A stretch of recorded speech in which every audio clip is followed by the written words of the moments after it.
Physics वाला YouTube channel पर। तो आज हम लोग CUET के केमिस्ट्री में किस लेवल के क्वेश्चन आते हैं, तो वो कुछ क्वेश्चनों को हम लोग आज प्रैक्टिस सेशन पे देखेंगे। आज हमने इसके केमिस्ट्री के 10 क्वेश्चन लिए हैं। इसके बाद हम लोग क्वेश्चनों की संख्या बढ़ा देंगे और टॉपिक वाइज क्वेश्चन, आपको 10 क्वेश्चनों की ये सीरीज है। तो आप लोग क्वेश्चन का लेवल समझ जाएंगे आज आप लोग कि किस लेवल से एग्जाम में केमिस्ट्री से क्वेश्चन आते हैं। ठीक है, सिलेबस मैं आपको बता ही चुका हूँ कि सिलेबस आपका कहाँ से है, कितना है। तो चलते हैं, शुरू करते हैं आज का वीडियो और क्वेश्चन की ओर चलते हैं।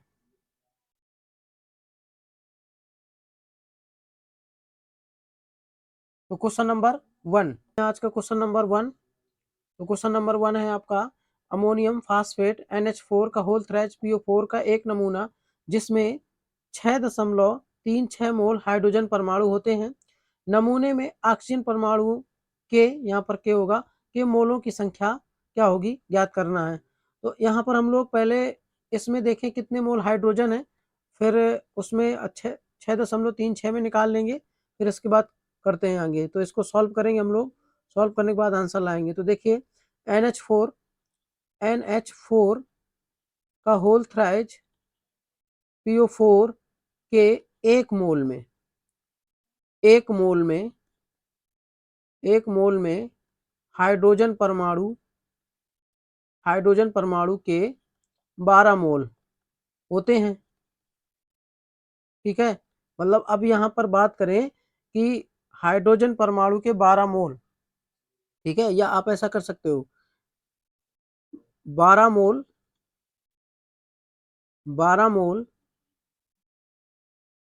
हाइड्रोजन परमाणु कितने में उपस्थित है, बराबर आप कह सकते हो NH4 का होल थ्राइज PO4 के एक मोल में है, ठीक है, ऐसा लिख सकते हो आप। अब अगर हम लोग यहाँ पर बात करें, तब हाइड्रोजन परमाणु के 6.63 मोल में कितना आपका NH2 होगा। तो ये आपका 6 हाइड्रोजन परमाणु,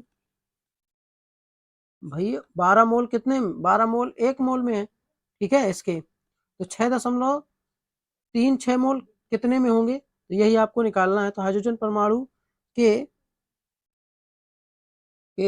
6.36 मोल के लिए तो क्या हो जाएगा यहाँ पर, अब देखिए इसका और इसका क्रॉस मल्टीप्लाई होगा और इसका डिवाइडेशन होगा। एक एक नियम वही आपका, एक समोसा इतने रुपए का, तो 3 समोसा कितने के होंगे, वही वाला नियम आपको यहाँ पर लगाना है। तो क्या हो जाएगा 6.36 गुणे NH4 का जो मोल होगा, एक मोल है NH4 का होल थ्रेच PO4 अपॉन 12, इसके एक मोल है। तो अब आपका क्या हो जाएगा, ये जो 3.6 मोल NH4 के कितने 6.36 अपॉन 12 मोल पर उपस्थित होंगे, ठीक है, मोलों पर। अब अगर हम लोग बात करें ऑक्सीजन परमाणु की, तो अब आप लोग बात यहाँ पर आप ऐसा लिख सकते हो कि NH4 का होल थ्राइज PO4 में 4 मोल क्या है, ऑक्सीजन है। 4 मोल क्या है, ऑक्सीजन है, ठीक है, 4 मोल क्या है, ऑक्सीजन है। ऑक्सीजन के कितने मोल है, 4 मोल है। तब आपके इतने में कितने ऑक्सीजन के मोल होंगे, ठीक है, वही आपको निकालना है। ठीक है, तो ऑक्सीजन मल्टीप्लाई करा दीजिए और कुछ नहीं, ठीक है। ऑक्सीजन के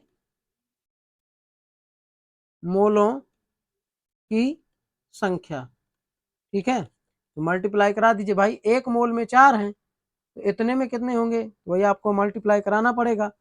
तो 6.36 12 इंटू 4, ठीक है। तो आप यहाँ पर डिवाइड कर सकते हो, ये आपका क्या हो जाएगा 3, और यहाँ पर आपका 3 से काटेंगे तो ये आपका 2 और ये 12 3 36, तो ये 12 हो जाएगा। इतने मोल आपके हो जाएंगे के क्या, ऑक्सीजन के। यहाँ पर ऑप्शन नंबर डी आपका सही है, ठीक है। तो चलते हैं हम लोग अगले क्वेश्चन की ओर आप लोग इस क्वेश्चन को 2 बार जरूर देखें। तो देखिए इस लेवल का भी क्वेश्चन आपसे पूछा जाएगा। देखिए ये लेवल है एक कि ये इस लेवल के क्वेश्चन आपसे पूछे गए हैं, ये सारे लेवल। अगले क्वेश्चन की ओर, जो कि आपका दूसरा क्वेश्चन है, जब गिगनार्ड अपकर्मक कीटोन से अपक्रिया करता है तो प्राप्त होता है। देखिए तो अपक्रियाओं से तो क्वेश्चन कन्फर्म है आपके। अब 50 क्वेश्चन आते हैं, 50 में ये मान चलिए कि कार्बनिक केमिस्ट्री से ही मैक्सिमम क्वेश्चन होगा। ठीक है, आपका जो कार्बनिक केमिस्ट्री है, ऑर्गेनिक आप लोगों के ज्यादा क्वेश्चन होंगे। तो अपक्रियाएं तो आपको आनी ही चाहिए, ये आपका मस्ट है। तो चलते हैं इस क्वेश्चन की ओर, जब गिगनार्ड अपकर्मक कीटोन से अपक्रिया करता है तो प्राप्त होता है। तो देखिए गिगनार्ड अपकर्मक, सबसे पहले गिगनार्ड अपकर्मक आपका क्या है, RMgX। RMgX को हम लोग गिगनार्ड अपकर्मक कहते हैं। R की जगह पर हम लोग लिख सकते हैं CH3 मेथिल और C2H5 एथिल। ठीक है, और X की जगह पर कोई भी हाइड्रोजन ग्रुप हम लोग लिख सकते हैं, जैसे आपका Cl, Br, I, ये लिख सकते हैं। तो गिगनार्ड अपकर्मक कीटोन से अपक्रिया करता है, तो आप यहाँ पर कीटोन लीजिए CH3 सिंगल बॉन्ड, ये CH3 और ये आपका डबल बॉन्ड ओ, ये कीटोन हो गया, जिसको हम लोग एसीटोन बोलेंगे, कीटोन समूह है इसमें। तो अब प्लस आपका CH3 Mg, यहाँ पर मैंने Br ले लिया है। ठीक है, इज इक्वल टू करके पहले एक मध्यवर्ती यौगिक बनेगा, जो ये डबल बॉन्ड है ऑक्सीजन का। इसमें क्या होगा कि एक बॉन्ड में आपका एल्किल समूह जुड़ जाएगा और एक बॉन्ड में आपका O के साथ MgBr जुड़ जाएगा। तो ये एक मध्यवर्ती अस्थायी कंपाउंड बनेगा थोड़ी देर के लिए। फिर इसका अगर हम लोग जल अपघटन करा देंगे तो हमको फाइनल कंपाउंड मिल जाएगा। तो ये आपका बन गया, एक बॉन्ड में CH3 लग गया और सिंगल बॉन्ड करके अब यहाँ पर आप उसको गर्म करना है, जल अपघटन आपको कराना है। तो सिंपल से आपका CH3 और यहाँ पर CH3 सिंगल बॉन्ड इस तरीके से आप लगाइए C, और एक बॉन्ड में आपका ये OH समूह, क्योंकि ये H आपका O के साथ जाएगा, और एक में आपका ये CH3 जुड़ा हुआ है, और प्लस करके जो आपका निकल जाएगा वो निकलेगा MgOHBr आपका निकल जाएगा। ठीक है, तो इस हिसाब से ये आपका क्या है, तृतीयक एल्कोहल है। क्योंकि ये कार्बन आपका तृतीयक कार्बन है और तृतीयक कार्बन से OH समूह जुड़ा है, तो ये आपका क्या है, तृतीयक एल्कोहल है, टर्सनरी एल्कोहल है। तो ऑप्शन नंबर आपका ए सही हो जाएगा। अब अगर आपको प्राथमिक एल्कोहल प्राप्त करना है तो आपको क्या करना है, गिगनार्ड अपकर्मक की अपक्रिया फॉर्मल्डिहाइड से करा देनी है। प्राथमिक एल्कोहल के लिए क्या करेंगे, फॉर्मल्डिहाइड से क्रिया कराएंगे। और द्वितीयक एल्कोहल के लिए क्या करेंगे आप लोग, द्वितीयक एल्कोहल के लिए हम लोग क्या करेंगे, यहाँ पर हम लोग करा सकते हैं किससे, आप एसिटल्डिहाइड से क्रिया करा सकते हैं। ठीक है, द्वितीयक एल्कोहल के लिए तो एसिटल्डिहाइड से कराएंगे गिगनार्ड अपकर्मक की क्रिया, तो मिल जाएगा आपको द्वितीयक एल्कोहल। ठीक है, तो ये ध्यान रखना है। तो ऑप्शन नंबर आपका 3 इसमें सही है क्वेश्चन के अकॉर्डिंग। अब चलते हैं अगले क्वेश्चन की ओर। तो इस लेवल के भी क्वेश्चन आपसे पूछे जाएंगे। और क्वेश्चन नंबर तीसरा, क्वेश्चन नंबर तीसरा, अब देखिए क्वेश्चन नंबर तीसरे में कह रहा है, निम्नलिखित ऑक्साइडों को उसके अम्लीय गुणधर्म के बढ़ते हुए क्रम में क्रमित कीजिए। तो देखिए सबसे पहले ऑक्साइड के अम्लीय गुण किस तरीके से बढ़ते हैं, किस तरीके से घटते हैं। देखिए आवर्त में क्या होता है कि वो क्षारी से अम्लीता की ओर बढ़ते हैं। ठीक है, पहले उन प्रबल क्षारी होते हैं, जो आपको आवर्त में अगर लेफ्ट साइड से राइट साइड ट्रेवल किया जाएगा तो पहले वो क्या होंगे, जो लेफ्ट साइड के जितने भी आपके कंपाउंड होंगे और जितने भी ऑक्साइड होंगे वो प्रबल क्षारी होंगे। जैसे अगर हम लोग बात करें यहाँ पर, जैसे सोडियम है, सोडियम जो ऑक्साइड है ये सबसे ज्यादा प्रबल क्षारी होगा। ठीक है, ये क्या होगा, क्षारी है। और इसके बाद ये आपका क्या है, ये आपका उदासीन है, ये क्या है आपका उदासीन है। ठीक है, और ये आपका सबसे लास्ट में सेवेंथ ए आता है, सेवेंथ ए आपका क्या आएगा, सेवेंथ ए। तो इसलिए ये क्या है, प्रबल अम्लीय है, क्या है, प्रबल अम्लीय है। ठीक है, तो अम्लीयता के बढ़ते क्रम में तो सबसे प्रबल अम्लीय कौन है, आपका यही है। तो सबसे ज्यादा प्रबल अम्लीय इसमें देख लीजिए, देखिए जो जिसमें ये सबसे लास्ट में होगा, क्योंकि प्रबल अम्लीय यही है और अम्लीयता प्रबल अम्लीय। अब देखिए इसमें जो चिन्ह लगे हैं उसके अकॉर्डिंग आपको ध्यान देना है। तो ये देखिए यहाँ पर देखिए, ये फिर उदासीन है, ये क्षार है। तो सबसे कम अम्लीय यही होगा क्योंकि ये क्षार ही है। फिर इसके बाद ये उदासीन, फिर ये क्षारी और ये वो सॉरी ये अम्लीय और ये प्रबल अम्लीय। तो उसके हिसाब से आपका ऑप्शन डी आपका सही हो जाएगा। ठीक है, तो ये ध्यान रखना है।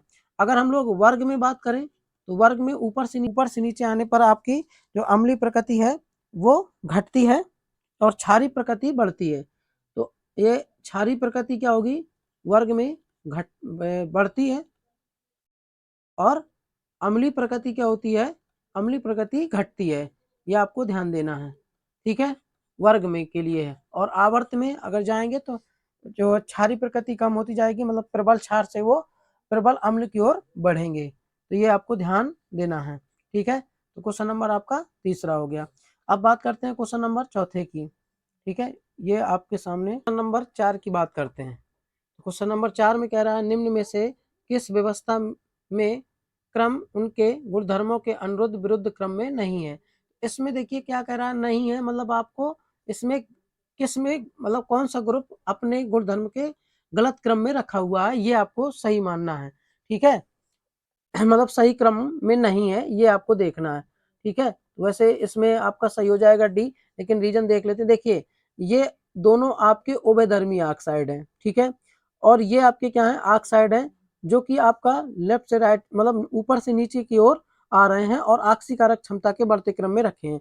तो ऊपर से नीचे आने पर ऑक्सीकारक क्षमता क्या है आपकी, घटती जाती है। ठीक है, तो अब ये सबसे टॉप पर ही है इसीलिए ये ऑक्सीकारक है, तो ये वाला क्रम आपका सही माना जाएगा। और प्रबल ये आपका जो हाइड्रोजन है प्रबल अम्ल प्रबलता का बढ़ता हुआ क्रम, तो बिल्कुल सही है। क्यों, क्योंकि इनके ऊपर से नीचे आने पर विद्युत ऋणात्मकता क्या होती है, घटती जाती है, जिससे अम्लीय गुण आपका क्या होता है, बढ़ता जाता है, क्योंकि ये अधातु हैं, सारे के सारे हैलोजन है। ठीक है, ये ध्यान रखना है। और इसके बाद प्रथम आयनन एंथैल्पी, तो ये भी आपका सही है, प्रथम आयनन एंथैल्पी ये ग्रुप भी आपका सही है। अब इस ग्रुप में ये आपका क्यों गलत है, ध्यान दीजिए, ये आपका ग्रुप क्यों गलत है। देखिए यहाँ पर कह रहा है कि क्षारीय क्षमता का बढ़ता क्रम, तो क्षारीय क्षमता का बढ़ता क्रम जब हम लोग क्या करते हैं वर्ग में, मतलब वर्ग 15 में, खासतौर से ये 15 ग्रुप नाइट्रोजन फैमिली है ये पूरी, तो वर्ग 15 में जब ऊपर से नीचे की ओर आते हैं वर्ग 15 में क्षारीय गुण, तो देखिए नाइट्रोजन में क्या है कि एकांकी इलेक्ट्रॉन युग्म दान करने की क्षमता, मतलब जिसमें ज्यादा एकांकी इलेक्ट्रॉन युग्म होंगे वो दान करेगा तो वो प्रबल क्षारीय होगा। तो वो क्या है, एकांकी इलेक्ट्रॉन युग्म की संख्या अब ऊपर से नीचे आने पर घटती जाती है। तो उस हिसाब से ये वाला क्रम क्या है आपका गलत है, क्योंकि प्रबल क्षार क्या होगा, अमोनिया होगी। ठीक है, और उसमें कह रहा है अमोनिया सबसे कम क्षारीय है, तो इस हिसाब से यह आपका ग्रुप गलत हो जाएगा। तो ऑप्शन नंबर डी इसमें सही हो जाएगा। तो बात करते हैं हम लोग क्वेश्चन नंबर 5 की। तो क्वेश्चन नंबर 5 में कह रहा है 95 डिग्री सेल्सियस पर किसी गैस के 2.9 ग्राम आयतन 17 डिग्री सेल्सियस पर डाईहाइड्रोजन के जो 0.814 ग्राम का दाब होता है, तो गैस का मोलर द्रव्यमान ज्ञात कीजिए। देखिए इसमें आप लोगों का ये आपका T1 का मान दिया है, T2 का मान दिया है, ये आपका V1 का मान दिया है, और यहाँ आपका वो सॉरी ये आपका ग्राम में है तो W1 का मान दिया, W2 का मान दिया है। ठीक है, तो अब अगर हम लोग इसमें फॉर्मूला की बात करें तो इसमें फॉर्मूला लगेगा बायल का नियम, PV बराबर जो आपका होता है आदर्श गैस समीकरण से भी लगा सकते हैं। तो एक बायल का नियम होता है P प्रोपोर्शनल 1/V, इस तरीके से। ठीक है, तो स्थिर ताप पर किसी गैस की निश्चित मात्रा का आयतन उसके दाब के व्युत्क्रमानुपाती होता है। तो अगर हम लोग यहाँ पर बात करें तो इसमें जो आदर्श गैस समीकरण है पीवी बराबर NRT, NRT यहाँ पर कैपिटल टी आपको रखना है, परम ताप, पीवी बराबर NRT। अब अगर हम लोग बात करें यहाँ पर N बराबर, जैसे हम लोग इस गैस के लिए पहले स्टेप के लिए बात करें तो यहाँ पर P1 V1 बराबर, यहाँ पर आपका N बराबर आपका W M1 W1 upon M1 और RT जो कि आपका RT कांस्टेंट है, RT यहाँ पर 1 होगा। इसको आप इक्वेशन 1 मान लीजिए, जहाँ जो आप बराबर कर लीजिए। तो अब अगर दूसरा बात करें तो P2 V2 बराबर आपका क्या हो जाएगा, W2 और M2 R T2। तो अब यहाँ पर P1 V1 बराबर P2 V2, ये आपका होगा। दोनों को हमको फॉर्मूले रख देने, P1 और P2 के मान रख देने, क्योंकि यहाँ पर P इंटू V बराबर क्या होता है, नीतांक होता है बायल के नियम में।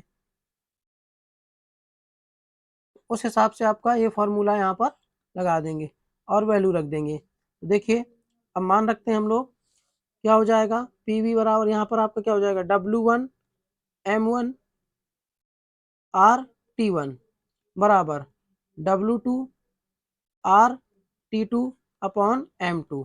तो यहाँ पर देखिए M1 का मान आपको निकालना है, क्योंकि डाई हाइड्रोजन अज्ञात गैस जो आपके उसका निकालना है। तो डाई हाइड्रोजन का वहाँ पर 2 मोल आपका दिए हुए हैं, ठीक है। तो वहाँ पर आप मोलर द्रव्यमान आपको निकालना है। देखिए R से R आप कैंसिल कर सकते हैं, ठीक है। W1 का मान आपका कितना दिया हुआ है सवाल में, W1 का मान आपका दिया हुआ है 2.9 और W2 का मान दिया 0.814 ग्राम है, ठीक है, ये भी ग्राम है। अब अगर हम लोग बात करें W1 का मान 2.9 इंटू T1 का मान, अगर हम लोग यहाँ पर कितना है 95 डिग्री सेल्सियस है, तो इसको हम लोग क्या करेंगे, केल्विन में बदल लेंगे। तो ये हो जाएगा आपका 273, इसमें ऐड कर देंगे तो ये हो जाएगा 368 आपका, 368 केल्विन जिसको हम लोग कहेंगे, अपॉन M1 की वैल्यू हमको निकालना है।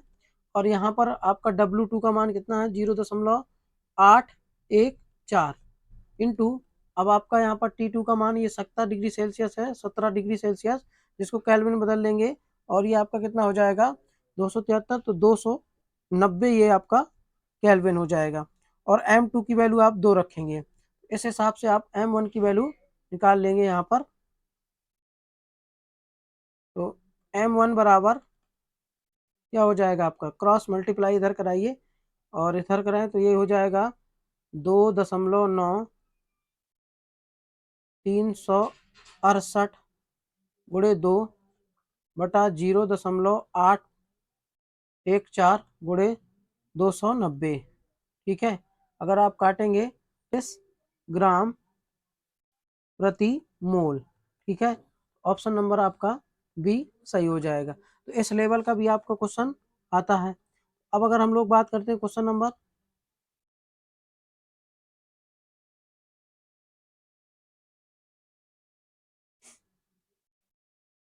6 की, कह रहा है निम्न अपक्रिया के लिए सही मध्यवर्ती उत्पाद है। देखिए अब अगर हम इसका जल अपघटन कराएंगे तो ये यहाँ पर ट्रिपल बॉन्ड है, तो ट्रिपल बॉन्ड क्या हो जाएगा, डबल बॉन्ड में कन्वर्ट हो जाएगा और इस कार्बन में OH समूह लग जाएगा।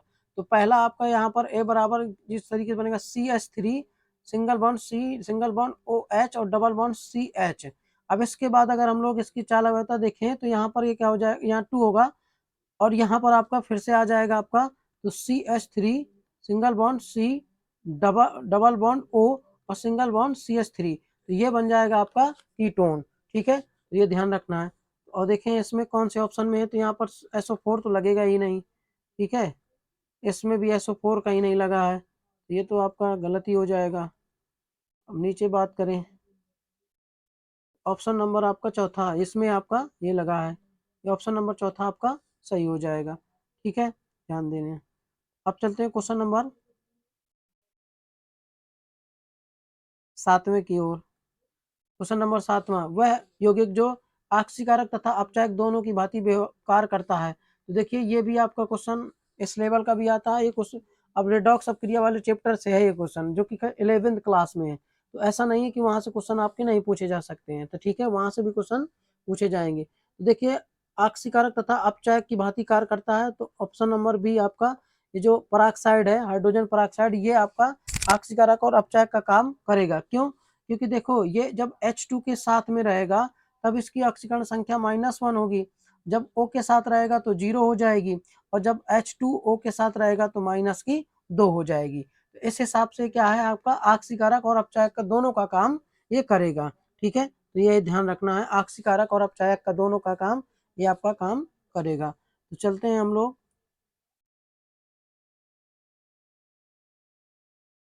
अब देखिए कह रहा है क्वेश्चन नंबर 8वां, कह रहा अपक्रिया 10 FeSO4 plus 2 KMnO4 plus 8 H2SO4 2 MnSO4 plus 5 Fe2SO4 का whole thrice plus K2SO4 plus 8H2O उदाहरण है। समान अनुपातिक अपक्रिया का, ये तो बिल्कुल गलत हो गया। अंतरा आणविक रिडॉक्स अपक्रिया, अंतरा आणविक रिडॉक्स अपक्रिया, अंतरा आणविक रिडॉक्स अपक्रिया देखिए इसमें क्या है कि इसको और हम लोग इसको देख लेते हैं कि ये मतलब किसका अपचयन हो रहा है, किसका ऑक्सीकरण हो रहा है। तो वैसे तो ये रिडॉक्स अपक्रिया होगी। अगर हम लोग बात करें यहाँ पर Fe, देखिए यहाँ पर अगर आयनों के फॉर्म में करेंगे तो ये डबल प्लस है, और यहाँ पर करेंगे तो Fe ये ट्रिपल प्लस हो जाएगा। तो इस हिसाब से क्या हो रहा है, इसका ऑक्सीकरण हो रहा है। ठीक है, तो ये क्या हो रहा है, इसका अपचयन हो रहा है, मतलब ऑक्सीकरण हो गया ये। अगर हम लोग यहाँ पर Mn की बात करें तो Mn में यहाँ पर Mn, ठीक है, यहाँ पर Mn की क्या है, प्लस की 7 है ऑक्सीडेशन नंबर, यहाँ पर प्लस की 2 है, तो ऑक्सीडेशन नंबर में कमी हो रही है, मतलब अपचयन हो रहा है। तो इसमें ऑक्सीकरण और अपचयन हो रहा है, तो उस हिसाब से आपका ऑप्शन नंबर भी सही हो जाएगा। ये अंतः नहीं होता है, ये बिल्कुल गलत है, ये तो बिल्कुल है गलत है। तो ऑप्शन नंबर आपका क्या हो जाएगा, बी सही हो जाएगा। चलते हैं अगले क्वेश्चन की ओर। बात करें तो क्वेश्चन नंबर 9 में H2O2 कह रहा ऊपर दी गई अपक्रिया में हाइड्रोजन पेरोक्साइड का कार्य है, तो हाइड्रोजन पेरोक्साइड का कार्य क्या है, इसमें वर्क बताना। तो अगर हम लोग यहाँ पर बात करें ऑक्सीजन की केवल मिला के, तो यहाँ पर 0 होगी और यहाँ पर -2 होगी, -1 होगी सॉरी। तो यहाँ पर ऑक्सीडेशन नंबर बढ़ रही है तो ऑक्सीकरण हो रहा है। ठीक है, क्या हो रहा है, ऑक्सीकरण हो रहा है। और यहाँ पर क्या है, वो थोड़ा ऑक्सीडेशन नंबर बढ़ रही है, वो बढ़ रही है, तो ये क्या हो रहा है, ऑक्सीकरण हो रहा है। क्या हो रहा है, ऑक्सीकरण हो रहा है। और ये कार्य क्या कर रहा है, अपचायक का कार्य कर रहा है। ठीक है, और अगर हम लोग दूसरे अपक्रिया में बात करें तो देखिए यहाँ पर Ag की अगर बात करें तो यहाँ पर Ag के ऑक्सीडेशन नंबर, यहाँ अगर हम लोग अपक्रिया दूसरे अपक्रिया में बात करें तो Ag2O और Ag की, तो देखिए यहाँ पर Ag की ऑक्सीडेशन नंबर 0 है और यहाँ पर प्लस की 1 है, यहाँ पर प्लस की 1 है। इसमें क्या हो रहा है आपका, इसमें अपचयन हो रहा है, अपचयन हो रहा है। तो ये आपका क्या है, ऑक्सीकारक है, ऑक्सीकारक है। और जब ये ऑक्सीकारक है तो जरा सी बात है, दूसरा पदार्थ क्या होगा आपका, अपचायक, मतलब ऑक्सीकरण हो रहा होगा और वो अपचायक पदार्थ होगा। तो इन दोनों में क्या हो रहा है आपका, H2O2 मतलब हाइड्रोजन पेरोक्साइड क्या है आपका, अपचायक का काम कर रहा है। तो ऑप्शन नंबर ये आपका इस हिसाब से सी सही हो जाएगा, क्योंकि इन दोनों क्रियाओं में क्या कर रहा है, वो अपचायक का काम कर रहा है। तो चलते हैं क्वेश्चन नंबर जो 10वां है, उसमें कह रहा है क्रोमिक अम्ल का अम्लीकृत विलयन H2O2 के साथ अपक्रिया करता है, तो कौन से प्रोडक्ट आपके बनेंगे। सबसे पहले हम लोग क्या करेंगे, क्रोमिक अम्ल का मतलब ये है कि पोटेशियम डाइक्रोमाइड है। ठीक है, K2Cr2O7, और इसका जो अम्ली है मतलब कि अम्लीकृत विलयन है, मतलब अम्लीकृत H2SO4 मिला देंगे। फिर इसके बाद ये क्या करेगा आपका, पहले ये आपका अपक्रिया करेगा, यहाँ पर टूटेगा, तो ये आपका टूट जाएगा किसमें, K2SO4 में, और प्लस H2Cr2O7 में। अब आपका क्या करेगा, ये आपका यहाँ पर अपक्रिया करेगा किससे, आपका H2O2 से, H2Cr2O7 और प्लस आपका H2O, तो H2O2 सॉरी, अब बनाएगा क्या, ये बना देगा आपका CrO5 और प्लस आपका H2O। ठीक है, अब बैलेंस आप अपक्रिया को कर सकते हैं। तो यहाँ पर आपका क्या बनाएगा, CrO5। ठीक है, क्योंकि ये जो बना है यहाँ पर बना है, ठीक है, और H2O बना, और ये आपका, उस हिसाब से ऑप्शन नंबर आपका सी सही हो जाएगा। तो आज के ये 10 क्वेश्चन थे, इन क्वेश्चनों को कराने का केवल एक ही मकसद था। आज के ये जो 10 क्वेश्चन थे, इन क्वेश्चनों को कराने का केवल आपको जो CUET एग्जाम में जो केमिस्ट्री आती है उसमें किस लेवल के क्वेश्चन आते हैं, वे ये बताने का आपका केवल मकसद था कि इस लेवल के क्वेश्चन भी आते हैं। अब आपको यहाँ पर जो क्लासें मिलेंगी तो टॉपिक वाइज आपके क्वेश्चन और टॉपिक वाइज टॉपिक रहेंगे और टॉपिक वाइज उनके क्वेश्चन रहेंगे। ठीक है, तो अगर आपको वीडियो अच्छी लगी हो तो लाइक और शेयर कर दीजिएगा, और चैनल को आप सब्सक्राइब कर लीजिए ताकि आपको आने वाली क्लासेस मिलती रहें। देखिए ये जो CUT के लिए इम्पोर्टेंट है ही है, और प्लस आपके IRT एग्जाम के लिए, जो पॉलिटेक्निक IRT का एग्जाम होता है, उसके लिए भी ये क्वेश्चन आपके इम्पोर्टेंट है। ठीक है, तो बहुत बहुत धन्यवाद।